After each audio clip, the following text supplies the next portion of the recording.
is they effectively do these four things. They encourage. The great leader doesn't try to make you think like they do.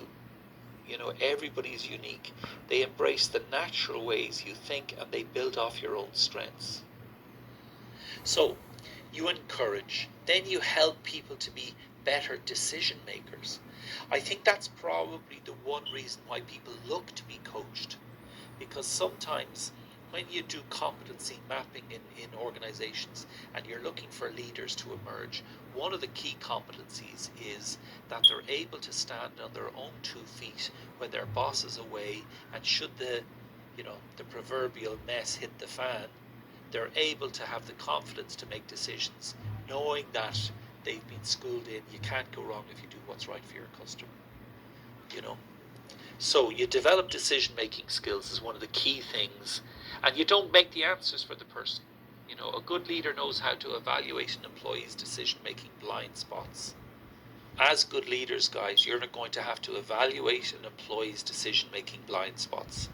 And many times it's not just the immediate decision that needs to be made, but it's the subsequent decisions that must be anticipated before circumstances force our hand.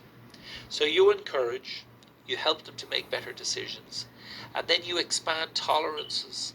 A great leader keeps close tabs on how much each employee is able to handle, so you don't overburden. Good leaders keep close tabs on how much each employee is able to handle, and they measure their performance tolerance thresholds by identifying how well they manage adversity, how well they operate under pressure, how well they're willing to accept new challenges, and their overall mental toughness. Because when you enable your full potential, guys, what this means is you're working on the areas that require further attention and development. And that is that the mentee will be able to rise to the occasion on their own.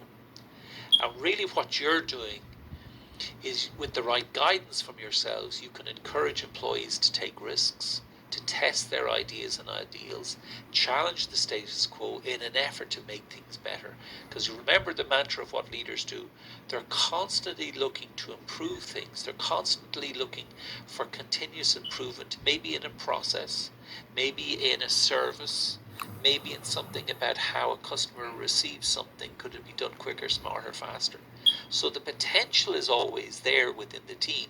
It's just that maybe we've not asked the right questions. And what coaching helps you to do is to think of asking questions that are more discoverable, more open-ended. So it allows time for reflection and it allows for the expressions to come forward in a safe and secure environment. And remember that Simon Sinek talks about the job of a good leader is to provide safe and secure environments so others can thrive, not just to survive, but to thrive. And then when you've encouraged, when you've developed their decision-making capabilities, when you've expanded their tolerances, but not to the point of being overburdened, you're now focusing on strength, which you see as the potential. You have to surround your potential with stronger and complementary pieces. And potential needs to be challenged and surrounded with other high potential people, and that will only make it stronger. So what you're looking to do is, as you identify talent, you bring it in and you give other people supporting roles to play in your organization.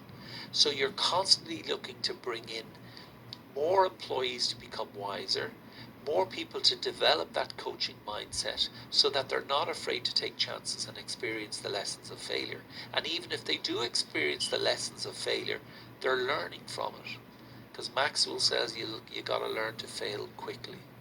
So you're not, it's not about forcing people not to be, you can't fail here. Because that fixed mindset doesn't work. If you're afraid of failure, you'll never take a risk.